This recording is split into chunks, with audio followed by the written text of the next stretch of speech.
Hello, dear students. Continuing with the series of multiple choice questions from the main course book, I am here today with the chapters 7 and 8. And the chapters are the making of the earth and the rule of the road. Myself, Priyanka Chopra, SS Mistress, Government Girls High School, Gandhinagar, Jalandhar. So here we start.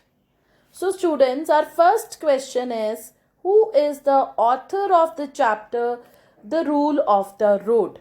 Before doing this question, I would recall that beta मैं ਤੁਹਾਨੂੰ ਪਹਿਲਾਂ ਵੀ ਦੱਸ ਚੁੱਕੀ ਹਾਂ ਕਿ ਸਾਰੇ poets and all the authors ਜਿੰਨੇ ਵੀ chapter ਹੈ ਉਹਨਾਂ ਦੇ authors ਤੇ poem ਦੇ poets basically from the main course book they are very important. ਇੱਕ ਕੁਐਸਚਨ ਤੁਹਾਡੇ ਮੈਰੀਟੋਰੀਅਸ ਪੇਪਰ ਦੇ ਵਿੱਚ ਇਹਨਾਂ ਤੇ ਆ ਸਕਦਾ ਹੈ so you have to learn them by heart ਚੰਗੀ ਤਰ੍ਹਾਂ ਲਰਨ ਕਰਨੇ ਹੈ ਸੋ ਦਾ ਕੁਐਸਚਨ ਦੇ ਵਿੱਚ ਕੀ ਹੈ ਇਸ ਚੈਪਟਰ ਦਾ ਆਥਰ ਕੌਣ ਹੈ is it A G. Gardiner William Shakespeare H.W. Longfellow ਔਰ K Daruwalla and the correct answer is A G. Gardiner next ਹੈ who was walking in the middle of the road ਦੇ ਵਿਚਕਾਰ ਕੌਣ ਚੱਲ ਰਿਹਾ ਸੀ a kid एक बच्चा a boy एक लड़का an old lady एक बुजुर्ग औरत के a man. So who was walking on the middle of the road? An old lady. She was carrying a basket in her hand and she was walking in the middle of the road. Next, where was the old lady walking? जो old lady ਦੀ ਅਸੀਂ ਗੱਲ ਕਰ ਰਹੇ ਹਾਂ where was she walking? On the side of the road the side ਤੇ on the platform ਜਿਹੜਾ ਕਿ platform ਬਣਿਆ ਸੀ ਉਸ ਦੇ ਉੱਪਰ in a park ਦੇ ਵਿੱਚ or in the middle of the road. So ਬੇਟਾ ਇਹ question ਤੁਸੀਂ ਕੀਤਾ ਹੈ question answers ਦੇ ਵਿੱਚ that the stout old lady was walking in the middle of the road. ਸੜਕ ਦੇ ਵਿੱਚ ਚੱਲ ਰਹੀ ਸੀ and she was curtailing the liberty of others. ਹੋਰਾਂ ਦੀ ਸੁਤੰਤਰਤਾ ਦੇ ਵਿੱਚ ਪ੍ਰੋਬਲਮ ਖੜੀ ਕਰ ਰਹੀ ਸੀ. Next question is the street in the story जिथे वो चल रही है वो स्ट्रीट किथे है अमेरिका अफ्रीका पेट्रोग्राड और India and the street is in Petrograd ਦੇ ਵਿੱਚ ਹੈ ਬੇਟਾ ਉਹ स्ट्रीट जिथे वो चल रही सी स्टोरी ਜਿਹੜੀ ਹੈ पेट्रोग्राड ਤੋਂ शुरू ਹੁੰਦੀ है next question what does the word universal chaos means बेटा यूनिवर्सल क्योज इदा मीन करके भी आ सकता है और ये भी लिखा हो सकता है what is the synonym of this word right कुछ भी पूछ सकते मीनिंग भी पूछते हैं या synonym भी पूछ सकते हैं सो ਇਹਦਾ मीन यूनिवर्सल ਹੁੰਦਾ ਹੈ ਜਿਹੜਾ ਸਭ ਜਗ੍ਹਾ ਹੋਵੇ क्योज ਹੁੰਦਾ ਹੈ ਜਦੋਂ ਰੌਲਾ ਰੱਪਾ ਪੈ ਜਾਵੇ ਠੀਕ ਹੈ ਸੋ ਇਹਦਾ मीनिंग ਕੀ ਹੈ important total disorder complete disorder कि डिसिप्लिन सो ਇਹਦਾ सिनोनिम ਕੀ ਹੈ ਬੇਟਾ टोटल डिसऑर्डर ਰੌਲਾ ਰੱਪਾ मीन्स डिसऑर्डर ਜਿਹੜੀ ਕੀ ਚੀਜ਼ ਆਰਡਰ ਦੇ ਵਿੱਚ ਨਾ ਹੋਵੇ next question the policeman at the Piccadilly Circus is a symbol of Piccadilly Circus ਦੇ ਵਿੱਚ ਜਿਹੜਾ ਪੁਲਿਸਮੈਨ ਵਾਲਾ ਖੜਾ ਹੁੰਦਾ ਹੈ in the middle of the road he is a symbol of tyranny anarchy liberty or freedom ਹੁਣ ਇੱਥੇ ਕਈ ਬੱਚੇ ਕਨਫਿਊਜ਼ ਹੋ ਜਾਂਦੇ ਆ ਉਹਨਾਂ ਨੂੰ ਇਹ ਲੱਗਦਾ ਕਿ chapter is all about Liberty and freedom ਤੇ ਉਹ ਇਹਨਾਂ ਦੋਨੋਂ ਉਹਦੇ ਵਿੱਚੋਂ ਕਰ ਦਿੰਦੇ ਹੈ ਲਿਬਰਟੀ ਜਾਂ ਫਰੀडम ਬਟ ਬੇਟਾ ਐਗਜ਼ੈਕਟ ਅਸੀਂ ਉਸੇ ਲਾਈਨ ਤੇ ਚੱਲਣਾ ਜੋ ਕਿ ਚੈਪਟਰ ਦੇ ਵਿੱਚ the policeman is a symbol of liberty. No doubt liberty and freedom are synonyms of each other, but the answer correct here is liberty. Next, liberty is not a dash but a social contract. ਤੁਹਾਡੀ ਸੁਤੰਤਰਤਾ तो की है ठीक है की नहीं है तो की है ये दसना है personal affair societies affair deal agreement liberty की नहीं है ठीक है वैसे तो लिबर्टी डील भी नहीं है एग्रीमेंट भी नहीं है but as according to the chapter the line which is there in the chapter is liberty is not a personal affair किसी दा भी अपना निजी मामला नहीं है जदों कि ਉਹ ਇੱਕ ਸੁਸਾਇਟੀ ਦਾ ਕੰਟਰੈਕਟ ਹੈ, ਤਾਂ ਕਿ ਜਿਹੜੀ ਸਾਡੀ ਸੁਤੰਤਰਤਾ ਹੈ ਕਿਸੇ ਹੋਰ ਦੀ ਸੁਤੰਤਰਤਾ ਵਿੱਚ ਪ੍ਰੋਬਲਮ ਖੜੀ ਨਾ ਕਰ ਸਕੇ। Next question, what was the author reading during the journey? author ਆਪਣੀ ਯਾਤਰਾ ਦੇ ਦੌਰਾਨ ਕੀ ਪੜ੍ਹ ਰਿਹਾ ਸੀ? he was reading a blue book, comic book, story book or a text book? author ਕੀ ਪੜ੍ਹ ਰਿਹਾ ਸੀ ਬੇਟਾ? he was reading a blue book. next, dash is the foundation of social conduct. बेटा जिन्ने भी blanks वाले क्वेश्चन आते हैं वो असी as it is कोट करने होंगे as they are there in the chapter. so dash is the foundation of social conduct. जे असी अपने समाज दे विच चंगा विचरना है, अपनी अच्छी विचार दिखाने हैं, अपना विचरण अच्छा दिखाना है, फिर की होना चाहिए, ਉਹਦੀ नींव की होनी चाहिए है? Personal liberty? नो, साड़ी अपनी स्वतंत्रता नहीं होनी चाहिए. Respect for the rights of other? Yes. जेकर असी बाकियां दे अधिकारां दी रिस्पेक्ट करांगे, सम्मान करांगे, ਤਾਂ ਹੀ ਸੁਸਾਇਟੀ ਦੇ ਵਿੱਚ ਸਾਡਾ ਜਿਹੜਾ ਅੱਛਾ ਵਿਚਰਨ ਸ਼ੋ ਹੋ ਸਕੇਗਾ। ਬੇਟਾ ਇੱਥੇ ਉਹਨਾਂ ਨੇ ਐਗਜ਼ਾਮਪਲ ਪਿਆਨੋ ਦਾ ਦਿੱਤਾ ਹੈ ਕਿ ਜੇਕਰ ਗਿਟਾਰ ਦਾ, ਕਿ ਜੇਕਰ ਮੈਂ ਆਪਣੀ ਛੱਤ ਤੇ ਜਾ ਕੇ ਗਿਟਾਰ ਵਜਾ ਰਿਹਾ ਹਾਂ ਤਾਂ ਉਹ ਬਾਕੀਆਂ ਲਈ ਪ੍ਰੋਬਲਮ ਖੜੀ ਕਰ ਸਕਦਾ ਹੈ, ਪਰ ਜੇ ਉਹੀ ਗਿਟਾਰ ਮੈਂ ਆਪਣੇ ਰੂਮ ਦੇ ਵਿੱਚ ਵਜਾ ਰਿਹਾ ਹਾਂ that will be a good example of social conduct. right students? next question, author's friend dash piano. ਇੱਕ author ਨੇ ਆਪਣੇ ਇੱਕ friend x ਦੀ ਗੱਲ ਕੀਤੀ ਹੈ ਚੈਪਟਰ ਦੇ ਵਿੱਚ। ਉਹਨਾਂ ਨੇ ਆਪਣੇ ਇੱਕ ਫਰੈਂਡ ਜਿਹਦਾ ਨਾਮ ਉਹਨਾਂ ਨੇ ਦੱਸਿਆ ਕਿ x ਇੱਕ ਮੇਰਾ ਦੋਸਤ ਹੈ, ਠੀਕ ਹੈ, ਉਹਦੇ ਬਾਰੇ ਦੱਸਿਆ ਹੈ।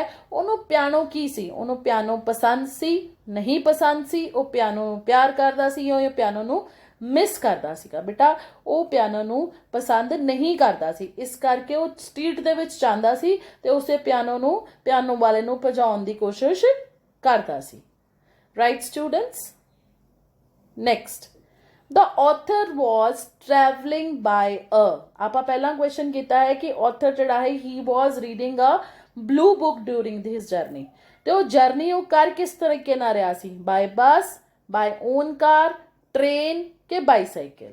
बेटा he was traveling by a train and reading a blue book. next, what is liberty? ਆਪਾਂ एक क्वेश्चन अपने क्वेश्चन आंसर्स ਵਿੱਚ ਕੀਤਾ है। liberty is not a personal affair but a social contract. it means personal affair भी ठीक है and social contract भी ठीक है, because ਕਹਿੰਦੇ liberty is not a personal affair only, ਇਕੱਲਾ personal affair नहीं है, जबकि सोसाइटी ਦੇ ਨਾਲ ਇਹ ਸਾਡਾ ਇੱਕ contract है। so the correct option will be both of these. स्वतंत्रता ਸਾਡੇ ਲਈ ਵੀ ਜ਼ਰੂਰੀ ਹੈ, ਪਰ ਸਾਡੀ स्वतंत्रता ਬਾਕੀ सोसाइटी ਦੀ स्वतंत्रता ਦੇ ਆੜੇ ਨਹੀਂ ਆਣੀ ਚਾਹੀਦੀ। next question is, who disturbed the author in the train? author ਨੂੰ ਟ੍ਰੇਨ ਦੇ ਵਿੱਚ ਕੌਣ ਡਿਸਟਰਬ ਕਰ ਰਿਹਾ ਸੀ? is it a lady, a child, a fellow passenger, an old man? ਠੀਕ ਹੈ, ਤਾਂ ਤੁਸੀਂ ਦੇਖਿਆ ਹੈ ਕਿ author ਦੱਸਦਾ ਹੈ ਕਿ ਇੱਕ fellow passenger ਸੀਗਾ ਮੇਰੀ ਟ੍ਰੇਨ ਦੇ ਵਿੱਚ ਜੋ ਕਿ ਗੱਲਾਂ ਕਰੀ ਜਾ ਰਿਹਾ ਸੀ ਇਨ ਲਾਊਡ ਐਂਡ ਪੌਂਪਸ ਵੌਇਸ, ਬਹੁਤ ਉੱਚੀ ਉਹ ਬੋਲ ਰਿਹਾ ਸੀਗਾ। ਉਹਨੂੰ ਇਹ ਲੱਗ ਰਿਹਾ ਸੀ ਕਿ ਉਹ ਸਾਰਿਆਂ ਨੂੰ ਆਪਣੀ ਗੱਲਾਂ ਦੇ ਨਾਲ ਪ੍ਰਭਾਵਿਤ ਕਰ ਰਿਹਾ ਹੈ, but he was disturbing others and author is talking of him only. so the correct option is option 3. next, one's personal liberty should not become a dash for others. ਤੁਹਾਡੀ ਆਪਣੀ ਸੁਤੰਤਰਤਾ ਬਾਕੀਆਂ ਲਈ ਕੀ ਨਹੀਂ ਬਣਨੀ ਚਾਹੀਦੀ? ਕੰਟਰੈਕਟ, ਨਿਊਸੈਂਸ, ਐਗਰੀਮੈਂਟ ਔਰ none of these. Students ਇਹ ਕੁਐਸਚਨ ਮੈਂ ਤੁਹਾਡੇ ਲਈ ਛੱਡ ਰਹੀ ਹਾਂ। ਯੂ ਵਿਲ ਟੈਲ ਮੀ ਕਿ ਤੁਹਾਡੀ ਸੁਤੰਤਰਤਾ ਬਾਕੀਆਂ ਲਈ ਕੀ ਨਹੀਂ ਬਣਨੀ ਚਾਹੀਦੀ। Meanings I will tell you. Contract ਹੁੰਦਾ ਹੈ ਸਮਝੌਤਾ, ਨਿਊਸੈਂਸ ਹੁੰਦਾ ਹੈ ਪ੍ਰੋਬਲਮ ਜਾਂ ਦੂਸਰਿਆਂ ਲਈ ਪ੍ਰੋਬਲਮ ਖੜੀ ਕਰਨਾ, ਐਗਰੀਮੈਂਟ ਵੀ ਸਮਝੌਤਾ ਹੁੰਦਾ ਹੈ, and none of these I have told you ਕਿ ਇਹਨਾਂ ਵਿੱਚੋਂ ਕੋਈ ਵੀ ਨਹੀਂ। Next question, on which topic was the fellow passenger talking about? ਅਸੀਂ ਹੁਣੇ ਕੁਐਸਚਨ ਕਰਕੇ ਆਏ ਹਾਂ ਕਿ ਇੱਕ ਪੈਸੇਂਜਰ ਸੀ, ਉਹ ਬਹੁਤ ਉੱਚੀ ਬੋਲ ਰਿਹਾ ਸੀ, ਉਹ ਕਿਸ ਟੌਪਿਕ ਤੇ ਬੋਲ ਰਿਹਾ ਸੀ? this you have to tell me. Liberty ਤੇ, ਸੁਤੰਤਰਤਾ ਤੇ, ਟਾਇਰਾਨੀ ਤੇ, ਐਵਰੀ ਸਬਜੈਕਟ, ਹਰੇਕ ਟੌਪਿਕ ਤੇ ਬੋਲ ਰਿਹਾ ਸੀ ਕਿ ਸੋਸ਼ਲ ਫਰੀडम ਤੇ ਬੋਲ ਰਿਹਾ ਸੀ? Right, this you have to tell me. ਤੁਸੀਂ ਮੈਨੂੰ ਇਹਨਾਂ ਕੁਐਸਚਨਸ ਦੇ ਆਨਸਰ ਕਮੈਂਟ ਸੈਕਸ਼ਨ ਦੇ ਵਿੱਚ ਦੱਸਣੇ ਹੈ, then I will tell you whether you are right or wrong. Next question again synonym ਹੈ, what is a pavement? pavement ਕੀ ਹੁੰਦੀ ਹੈ? a forest, ਜੰਗਲ, a room, a big hall, ਔਰ fourth option is a path where the foot passengers walk, ਪੈਦਲ ਚੱਲਣ ਵਾਲਿਆਂ ਲਈ ਇੱਕ ਰਾਸਤਾ। ਰਾਈਟ ਸਟੂਡੈਂਟਸ, ਤੁਸੀਂ ਮੈਨੂੰ ਕਰੈਕਟ ਆਪਸ਼ਨਸ ਕਮੈਂਟ ਬਾਕਸ ਦੇ ਵਿੱਚ ਦੱਸਣੀ ਹੈ, then I'll check। next again for the next chapter, the making of the earth, बेटा पहला क्वेश्चन यही है, who is the author of the chapter making of the earth? Rabindranath Tagore, R K. Narayan, Henry Newbolt और जवाहरलाल नेहरू। बेटा the making of the earth ਜਿਹੜਾ chapter ਹੈ ਇਹ ਇੱਕ ਸੀਰੀਜ਼ ਚੋਂ ਲਿੱਤਾ ਗਿਆ ਹੈ। ਤੁਹਾਨੂੰ ਸਾਰਿਆਂ ਨੂੰ ਯਾਦ ਹੋਏਗਾ, ਤੁਸੀਂ 8th ਕਲਾਸ ਦੇ ਵਿੱਚ ਇੱਕ ਚੈਪਟਰ ਕੀਤਾ ਸੀ, letters from a father to his daughter. ਉਹ ਚੈਪਟਰ ਸੀਗਾ ਜਵਾਹਰਲਾਲ ਨਹਿਰੂ ਜੀ ਨੇ ਇੱਕ ਚਿੱਠੀ ਲਿਖੀ ਸੀ ਇੰਦਰਾ ਗਾਂਧੀ ਜੀ ਨੂੰ, ਰਾਈਟ, ਜਦੋਂ ਉਹ ਇੱਕ ਸ਼ਿਮਲਾ ਇੱਕ ਹੋਸਟਲ ਦੇ ਵਿੱਚ ਪੜ੍ਹਦੀ ਸੀ, ਰਾਈਟ। ਇਹ ਵੀ ਉਸੇ ਚਿੱਠੀਆਂ ਦਾ ਹੀ ਇੱਕ ਪਾਰਟ ਹੈ, and this is written ਬਾय Jawaharlal Nehru. ਉਹ ਦੱਸਦੇ ਹੈ ਕਿ ਸਾਡੀ ਧਰਤੀ ਜਿਹੜੀ ਹੈ ਉਹ ਬਣੀ ਕਿਵੇਂ ਹੈ। Next question, what goes around the earth? ਤੁਸੀਂ ਦੱਸਣਾ ਹੈ ਕਿ ਧਰਤੀ ਦੇ ਦੁਆਲੇ ਕੀ ਘੁੰਮਦਾ ਹੈ। ਬੇਟਾ ਇੱਥੇ ਕਨਫਿਊਜ਼ਨ ਨਹੀਂ ਹੋਣੀ ਚਾਹੀਦੀ, ਜਿਹੜੀ ਤੁਹਾਡੀ ਧਰਤੀ ਹੈ ਉਹ ਸੂਰਜ ਦੁਆਲੇ ਘੁੰਮਦੀ ਹੈ, ਦਿਸ ਇਜ਼ ਸਨ, ਠੀਕ ਹੈ। ਇਹਦੇ ਦੁਆਲੇ ਘੁੰਮਦੀ ਹੈ ਧਰਤੀ, ਦਿਸ ਇਜ਼ ਅਰਥ। ਤੇ ਧਰਤੀ ਦੇ ਦੁਆਲੇ ਕੌਣ ਘੁੰਮਦਾ ਹੈ? ਉਹ ਹੈ ਮੂਨ, ਰਾਈਟ। ਸੈਟਲਾਈਟਸ ਵੀ ਘੁੰਮਦੀਆਂ ਹੈ, ਉਹ ਜਿਹੜੀ ਆਪਾਂ ਭੇਜਦੇ ਹਾਂ, ਠੀਕ ਹੈ। Moon itself is a satellite but a natural one, right students. Next, which is the natural satellite of earth? I hope एक क्वेश्चन डिस्कस हो ही गया है कि जिहड़ा मून है वो धरती दी नैचुरल सैटेलाइट है। प्राकृतिक सैटेलाइट की हुंदा है? उपग्रह। तुसीं SST दे विच कीता है ग्रहां ते उपग्रहां बारे। Stars are bigger but they look tiny to us. जिहड़े स्टार्स है वो बहुत वड्डे वड्डे है बट वो सानू छोटे दिखते हैं, क्यों? What is the reason? Their distance from the earth, speed of light, speed of their traveling, none of these। कि ਉਹਨਾਂ ਦੀ ਲਾਈਟ ਦੀ ਸਪੀਡ ਦੇ ਕਰਕੇ, ਉਹਨਾਂ ਦੇ ਆਪਣੀ ਸਪੀਡ ਕਰਕੇ, ਜਾਂ ਉਹਨਾਂ ਡਿਸਟੈਂਸ ਫਰੋਮ ਦਾ ਅਰਥ। ਬੇਟਾ and the correct option is there distance from the अर्थ। ਉਹ ਸਾਡੇ ਤੋਂ ਬਹੁਤ ਦੂਰ ਹੈ, ਤੇ ਜਿਹੜੀ ਚੀਜ਼ ਦੂਰ ਹੋਊਗੀ ਉਹ ਆਪਣੇ ਸਾਈਜ਼ 'ਚ ਜਿੰਨੀ ਮਰਜ਼ੀ ਵੱਡੀ ਹੋਵੇ ਪਰ ਤੁਹਾਨੂੰ ਦੇਖਣ ਦੇ ਵਿੱਚ ਉਹ ਛੋਟੀ ਲੱਗੇਗੀ, and this is the reason why stars look smaller to us, right. Next question, what are planets? बेटा एक क्वेश्चन बहुत इंपॉर्टेंट है। This question I have taken from the previous year meritorious exam paper of English, right? So what are planets? They are huge and remarkable, a small piece, a heavenly body that moves around the sun, or having great energy. Planets, as according to it mentioned in the chapter, planets ਹੁੰਦੇ ਹੈ huge and remarkable. Huge ਮਤਲਬ ਬਹੁਤ ਵੱਡੇ, remarkable ਮਤਲਬ ਜੋ ਕਿ ਤੁਹਾਨੂੰ ਦਿਖਾਈ ਦੇਣ, ਜਿਹੜੇ ਕਿ ਤੁਸੀਂ ਪਤਾ ਕਰ ਸਕਦੇ ਹੋ ਕਿ ਆ ਚੀਜ਼ ਕਿੱਥੇ ਹੈ। ਅਦਰਵਾਈਜ਼ ਪਲੈਨਟਸ ਕੀ ਹੁੰਦੇ ਹੈ, ਤੁਹਾਡੀ ਜਿਹੜੇ ਹੈਗੇ ਆ ਸੂਰਜ ਹੈ, ਠੀਕ ਹੈ। ਸੂਰਜ is the father of the solar system, and planets ਕੀ ਹੈ? ਗ੍ਰਹਿ। ਧਰਤੀ ਵੀ ਇੱਕ ਗ੍ਰਹਿ ਹੈ ਤੇ ਚੰਦਰਮਾ ਉਸਦਾ ਉਪਗ੍ਰਹਿ ਹੈ। ਮੂਨ ਜਿਹੜਾ ਹੈ ਬੇਟਾ, moon is a satellite. Moon ਜਿਹੜਾ ਹੈ ਉਹ ਧਰਤੀ ਦੀ ਸੈਟਲਾਈਟ ਹੈ, ਐਂਡ ਜਿਹੜੀ ਧਰਤੀ ਹੈ ਉਹ ਇੱਕ ਪਲੈਨਟ ਹੈ, ਕਿਹਦੀ? ਸੋਲਰ ਸਿਸਟਮ ਦੀ। ਸੋਲਰ ਸਿਸਟਮ ਦੀ ਇੱਕ ਪਲੈਨਟ ਹੈ, right students. Next, which heavenly body twinkles at night? ਰਾਤ ਵੇਲੇ ਕੌਣ ਟਿਮਟਿਮਾਉਂਦਾ ਹੈ? ਟਵਿੰਕਲ ਮੀਨਸ ਟਿਮਟਿਮਾਣਾ। Again this question you have done in your classroom in your question answers, ठीक है। ਉਹਦੇ ਵਿੱਚ ਤੁਸੀਂ ਕੀਤਾ ਸੀ difference between stars and planets, ਤੇ ਪਹਿਲਾ point difference ਦਾ ਸੀਗਾ stars twinkle, planets do not, so the correct answer is stars। I hope ਤੁਹਾਨੂੰ question ਸਮਝ ਆ ਰਹੇ ਹੋਣਗੇ। so moving on the next, what makes stars shine? Stars ਜਿਹੜੇ ਚਮਕਦੇ ਹੈ ਉਹ ਕਿਸ ਕਾਰਨ ਚਮਕਦੇ ਹੈ? Their heat, their light, their body, all of these. ਕੀ ਕਾਰਨ ਹੈ ਜੋ ਕਿ ਤਾਰਿਆਂ ਨੂੰ ਚਮਕਣ ਦੇ ਵਿੱਚ ਮਦਦ ਕਰਦਾ ਹੈ। ਕਿ ਉਹਨਾਂ ਦੀ ਲਾਈਟ, ਉਹਨਾਂ ਦੀ ਬੋਡੀ, ਕਿ ਇਹ ਸਾਰੇ, ਕਿ ਉਹਨਾਂ ਦੀ ਹੀਟ। ਬੇਟਾ ਜਿਹੜੀ ਲਾਈਟ ਹੈ ਤਾਰਿਆਂ ਦੀ, ਉਹ ਕਾਹਦੇ ਕਰਕੇ ਹੈ? Because of heat. ਚੈਪਟਰ ਦੇ ਵਿੱਚ ਕੀਤਾ ਸੀਗਾ ਕਿ ਜਿਹੜੀ ਧਰਤੀ ਸੀ ਪਹਿਲਾਂ ਉਹ ਸੂਰਜ ਦਾ ਹਿੱਸਾ ਸੀ। ਸੂਰਜ ਦਾ ਇੱਕ ਹਿੱਸਾ ਟੁੱਟ ਕੇ ਕੀ ਬਣ ਗਿਆ? ਧਰਤੀ ਬਣ ਗਿਆ। ਸੋ ਧਰਤੀ, ਕਿਉਂਕਿ ਸੂਰਜ ਬਹੁਤ ਗਰਮ ਹੈ, ਸ਼ੁਰੂਆਤ ਦੇ ਵਿੱਚ ਧਰਤੀ ਵੀ ਬਹੁਤ ਗਰਮ ਸੀ। ਇਸੇ ਤਰ੍ਹਾਂ ਧਰਤੀ ਦਾ ਇੱਕ ਹਿੱਸਾ ਟੁੱਟਿਆ ਤੇ ਉਹ ਚੰਦਰਮਾ ਬਣ ਗਿਆ। ਚੰਦਰਮਾ ਬਣ ਗਿਆ ਤੇ ਉਹ ਵੀ ਜਦੋਂ ਠੰਡਾ ਹੋਇਆ ਤੇ ਉਹ ਠੰਡਾ ਹੋ ਕੇ ਚੰਦਰਮਾ ਬਣ ਗਿਆ। ਸੋ ਇਹ ਸਾਰੀਆਂ ਚੀਜ਼ਾਂ ਬੇਸਿਕਲੀ ਅੰਦਰੋਂ ਬਹੁਤ ਗਰਮ ਹੈ, ਇਹਨਾਂ ਦੇ ਅੰਦਰ ਬਹੁਤ ਹੀਟ ਹੈ। ਤੁਸੀਂ ਇਹ ਚੀਜ਼ 7th ਦੀ SST ਦੇ ਵਿੱਚ ਪੜ੍ਹਦੇ ਹੋ ਕਿ ਧਰਤੀ ਦੀਆਂ ਪਰਤਾਂ ਕਿਹੜੀਆਂ ਕਿਹੜੀਆਂ ਹਨ। ਸੋ ਜਿਹੜੀ ਉਹਦੀ ਹੀਟ ਹੈ, ਉਹਨਾਂ ਦੇ ਵਿੱਚ ਜਿਹੜੀ ਗਰਮੀ ਹੈ, ਉਹਦੇ ਕਰਕੇ ਉਹ ਇੱਕ ਰੋਸ਼ਨੀ ਛੱਡਦੇ ਹੈ which makes them shine. The sun is dash of miles away from earth. ਜਿਹੜਾ ਸੂਰਜ ਹੈ ਉਹ ਸਾਡੀ ਧਰਤੀ ਤੋਂ ਕਿੰਨਾ ਦੂਰ ਹੈ? thousands, millions, lakhs or trillions? This question again I am leaving for you. ਠੀਕ ਹੈ, ਤੁਸੀਂ ਇਸ ਕੁਐਸਚਨ ਦਾ ਆਨਸਰ ਵੀ ਮੈਨੂੰ ਕਮੈਂਟ ਸੈਕਸ਼ਨ ਦੇ ਵਿੱਚ ਦੱਸਣਾ ਹੈ। Next, Pacific Ocean is between. Pacific Ocean ਜਿਹੜਾ ਹੈ ਉਹ ਕਿਸ ਕਿਸ ਦੇ ਵਿੱਚ ਹੈ? America and Japan, India and Russia, Italy and America, China and Pakistan. ਤੇ ਬੇਟਾ ਚੈਪਟਰ ਦੇ ਵਿੱਚ ਮੈਂਸ਼ਨ ਕੀਤਾ ਹੋਇਆ that Pacific Ocean is between America and Japan. Moon is called cold moon. Moon ਨੂੰ ਠੰਡਾ moon ਕਿਉਂ ਕਿਹਾ ਜਾਂਦਾ ਹੈ ਜਾਂ ਉਹਨੂੰ ਸਿਰਫ ਠੰਡਾ ਕਿਉਂ ਕਿਹਾ ਜਾਂਦਾ ਹੈ? Because it is full of water, ਕਿਉਂਕਿ ਉਸ ਦੇ ਉੱਤੇ ਬਹੁਤ ਪਾਣੀ ਹੈ। It is full of glaciers and ice fields. It is far away from us. Its white lights makes it so. बेटा here it is makes, not shakes, makes it so. तो ਕੀ ਕਾਰਨ ਹੈ?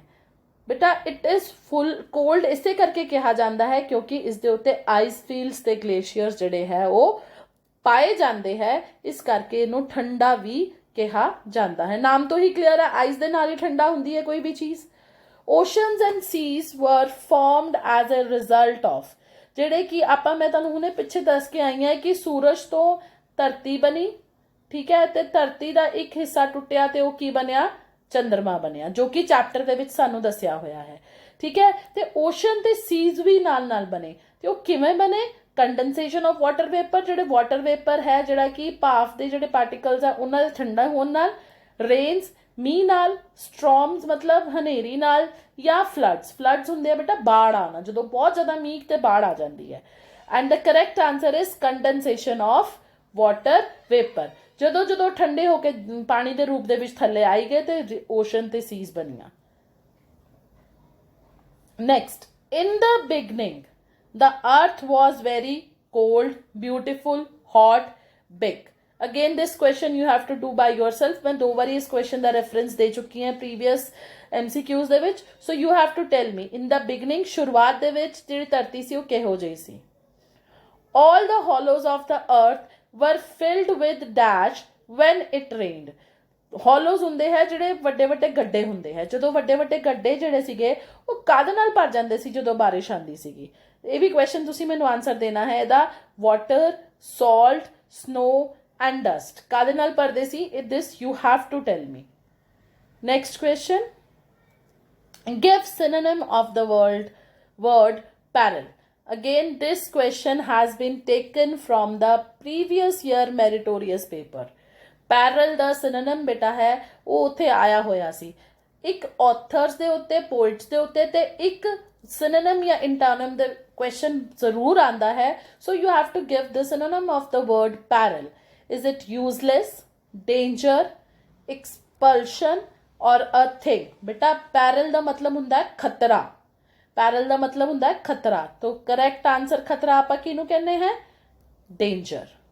Right students? सो पैरल दा synonym की होगा danger. Give antonym of the word tremendous. हुन antonym you all know, antonym दा मतलब ਹੁੰਦਾ ऑपोजिट, ਉਹਦਾ ਉਲਟਾ ਦੱਸਣਾ ਹੈ ਆਪਾਂ। ट्रिमेंडस ਹੁੰਦਾ ਹੈ ਬਹੁਤ ਹੀ ਵੱਡਾ, ਬਹੁਤ ਜ਼ਿਆਦਾ, ਠੀਕ ਹੈ, तो ਇਹਦਾ ਉਲਟਾ ਦੱਸਣਾ ਹੈ ਆਪਾਂ। ਤੇ I hope from the options ਤੁਹਾਨੂੰ ਜਲਦੀ ਹੀ ਕਲੀਅਰ ਹੋ ਗਿਆ ਹੋਊਗਾ ਕਿ ਕੀ ਹੁੰਦਾ। ਹਿਊਜ ਐਂਡ ਰਿਮਾਰਕੇਬਲ ਮੈਂ ਤੁਹਾਨੂੰ ਪਹਿਲਾਂ ਦੱਸ ਚੁੱਕੀ ਹਾਂ, ਜੇ ਕਿ ਬਹੁਤ ਵੱਡਾ ਹੋਵੇ ਤੇ ਦੇਖਣ ਯੋਗ ਹੋਵੇ, ਤੁਹਾਨੂੰ ਪਤਾ ਹੋਵੇ, ਉਸਦਾ ਪਤਾ ਲੱਗਦਾ ਹੋਵੇ। ਸੋ ਉਲਟਾ ਕੀ ਹੋਏਗਾ ਇਹਦਾ? ਵੈਰੀ ਸਮॉल। ਜੋ ਬਹੁਤ ਵੱਡੇ ਦਾ ਬਹੁਤ ਛੋਟਾ। ਉਲਟਾ ਕੀ ਹੋ ਗਿਆ? ਬਹੁਤ ਛੋਟਾ। So best of luck students. I hope ਸਾਰੇ MCQs ਤੁਹਾਨੂੰ ਕਲੀਅਰ ਹੋ ਗਏ ਹੋਣਗੇ, ਪਰ ਫਿਰ ਵੀ ਜੇ ਕੋਈ ਪ੍ਰੋਬਲਮ ਆਉਂਦੀ ਹੈ, you can comment me in the comment box and I will solve your query. Thank you.